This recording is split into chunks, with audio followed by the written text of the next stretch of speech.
réjouis de la naissance de Jésus et du fait que le prophète Ésaïe, quelques 700 ans avant Jésus, pouvait déjà prophétiser. On a lu qu'il prophétisa sur Jésus, sur la venue et sur l'œuvre surtout du Seigneur.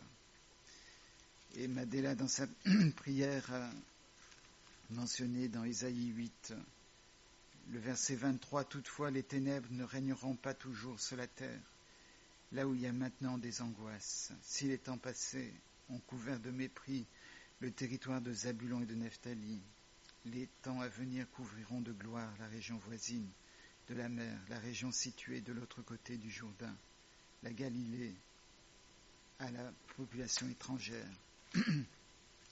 Et ensuite, on a le chapitre 9, qui est un chapitre messianique, où il est dit « Le peuple qui marchait dans les ténèbres a vu une grande lumière. Sur ceux qui habitaient le pays de l'ombre de la mort, une lumière a brillé. » Et c'est autour de nous les ténèbres, l'angoisse de l'absence de lumière, la peur, l'insécurité, le fait que les choses de Dieu, les choses qui viennent de la parole de Dieu soient occultées, soient méprisées, soient rejetées. On a cette assurance que la lumière viendra dans nos vies si nous le laissons venir. Et je trouve merveilleux de voir l'œuvre de Jésus. Pascal a cité Ésaïe 61, où il est dit que Jésus est venu pour proclamer aux captifs la délivrance. Et dans le psaume, un psaume, c'est le psaume 68, c'est ça, au verset 19, il est question de Jésus qui vient pour enlever la captivité. Et c'est ça qui est assez merveilleux parce que c'est mal traduit.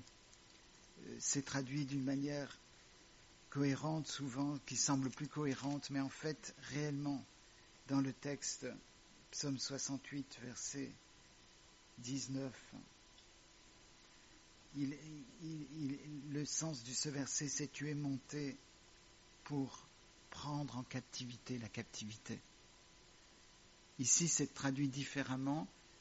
L'apôtre Paul a repris ce verset dans Éphésiens chapitre 4, mais le sens d'origine, c'est « Tu as emmené la captivité en captivité ».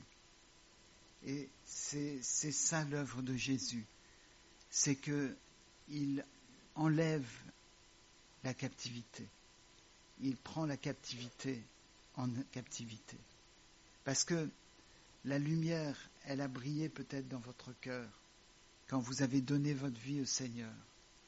Et en fait, les choses qui assombrissent la lumière, c'est pas parce que la lumière faiblit. On a souvent tendance à penser que la lumière faiblit. Mais non, la lumière, elle est là. Sur la Costa Brava, il se vante d'avoir 300 jours de soleil par an. Eh bien, à Hasbrook, on a 365 jours de soleil par an. Parce que le soleil est toujours là, la journée. Il est toujours là. Mais il est séparé par des nuages. Et ce que le Seigneur fait, il est en captivité. La lumière, le soleil est captif. Il ne peut pas s'exprimer. Mais le Seigneur enlève la captivité. Il enlève ce qui empêche les ténèbres, la lumière de s'exprimer.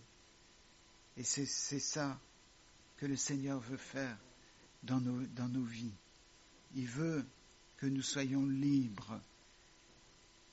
Il nous est dit dans Romains chapitre 1 que les hommes ont injustement retenu la vérité captive. Et la vérité, elle est tenue en captivité dans les écoles, dans les médias.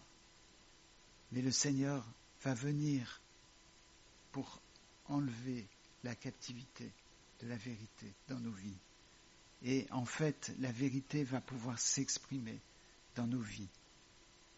Et c'est ça qui est merveilleux. Vous savez que Ponce Pilate pensait avoir le pouvoir de tenir la vérité captive.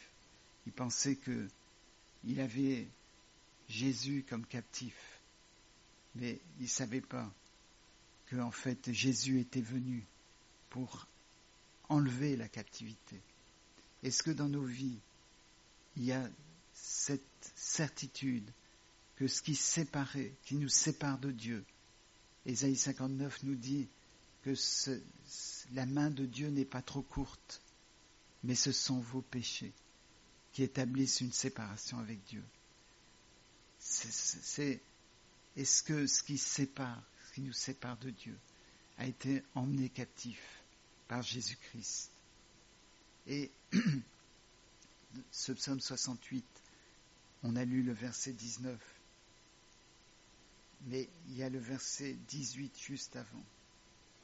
Les chars de Dieu se comptent par dizaines de milliers, par milliers de milliers. Le Seigneur est au milieu d'eux, sur le Sinaï dans le sanctuaire. Sur le Sinaï dans le sanctuaire. Le Sinaï, c'est pas dans le sanctuaire. Mais c'est ça que Jésus est venu accomplir. C'est que la loi qui a été donnée sur le mont Sinaï vient dans le sanctuaire que nous sommes. Il vient habiter en nous. Nous sommes le temple du Saint-Esprit, nous sommes le sanctuaire. Et il vient habiter dans nos vies.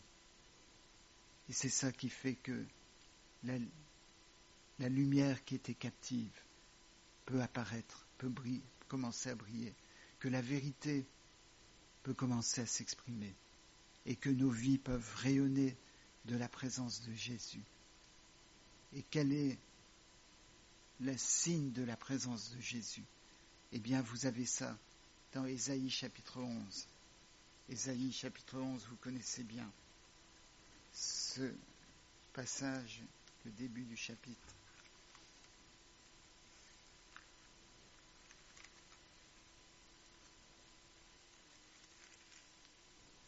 Puis un rameau poussera de la souche d'Isaïe.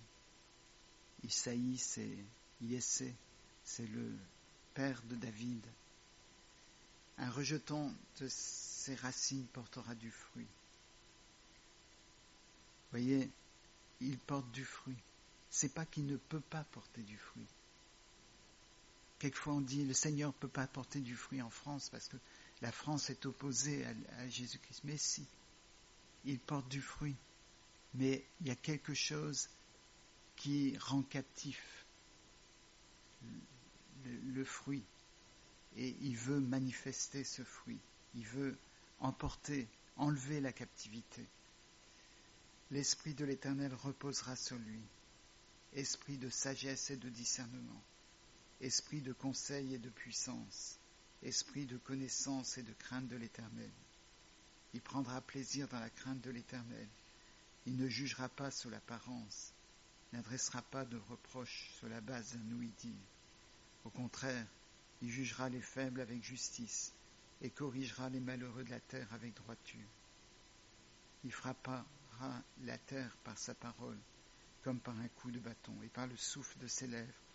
Il fera mourir le méchant. La justice sera comme une ceinture autour de sa taille, et la fidélité comme une ceinture sur ses hanches. Voilà l'Esprit de Dieu, l'Esprit qui se manifeste chez celles et ceux qui ont la présence de Dieu, le commandement de Dieu dans leur sanctuaire, dans leur corps. La présence de Dieu qui se manifeste par un esprit de sagesse, un esprit de conseil et de puissance, un esprit de connaissance et de crainte de l'Éternel. Est-ce que c'est l'esprit qui vous anime? Est-ce que vous connaissez, est-ce que je connais l'Éternel? Et est-ce que sa puissance peut se manifester? Et évidemment, on ne peut pas quitter Isaïe sans penser à Isaïe 52 et 53.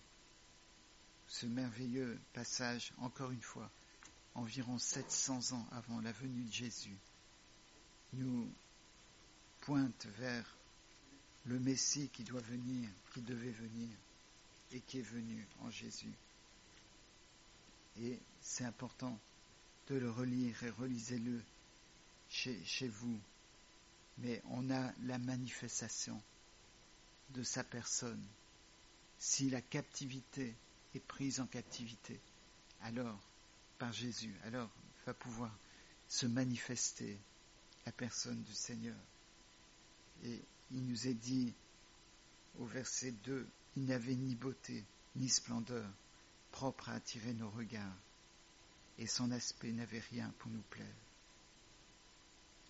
Et ça, je trouve merveilleux dans un monde où on cherche à plaire, où la beauté physique est très importante, où ce qui attire les regards est très important.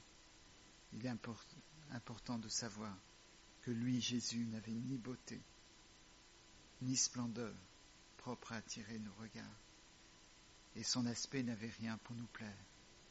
Est-ce que si le Seigneur vous disait, est-ce que tu choisis aujourd'hui entre être beau ou belle et pas belle ou pas beau, on aurait du mal à dire au Seigneur, rends-moi plutôt moche.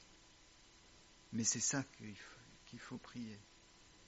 Plutôt que d'attirer les regards sur soi, de pouvoir être comme Jésus, qui n'avait rien, qui ne cherchait pas à apparaître.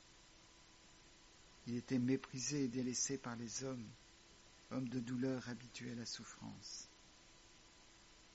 Il était délaissé et méprisé par les hommes. Est-ce que l'apôtre Paul a dit, si je plaisais encore aux hommes, je ne serais pas serviteur de Dieu? Est-ce qu'on cherche à être admiré des hommes et à être important pour les hommes?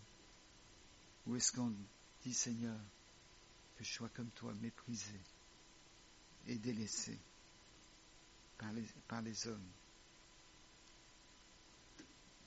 Un peu plus loin, il nous est dit, pourtant ce sont nos souffrances qu'il a portées. C'est de nos douleurs qu'il s'est chargé. Et nous l'avons considéré comme puni, frappé de Dieu et humilié. Mais il était blessé à cause de nos transgressions, brisé à cause de nos fautes. La punition qui nous donne la paix est tombée sur lui, et c'est par ses meurtrissures que nous sommes guéris. Voilà le message de Noël, bien avant la venue de Jésus. Le message de Noël pour aujourd'hui, c'est qu'il se révèle comme la lumière du monde, comme la vérité.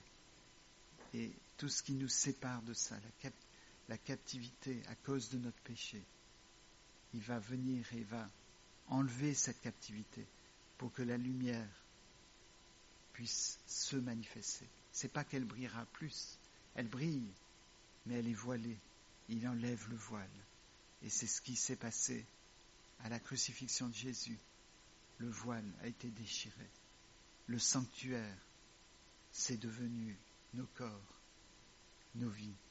C'est là le sanctuaire de Dieu, dans lequel il y a le Sinaï, les commandements de Dieu. Amen.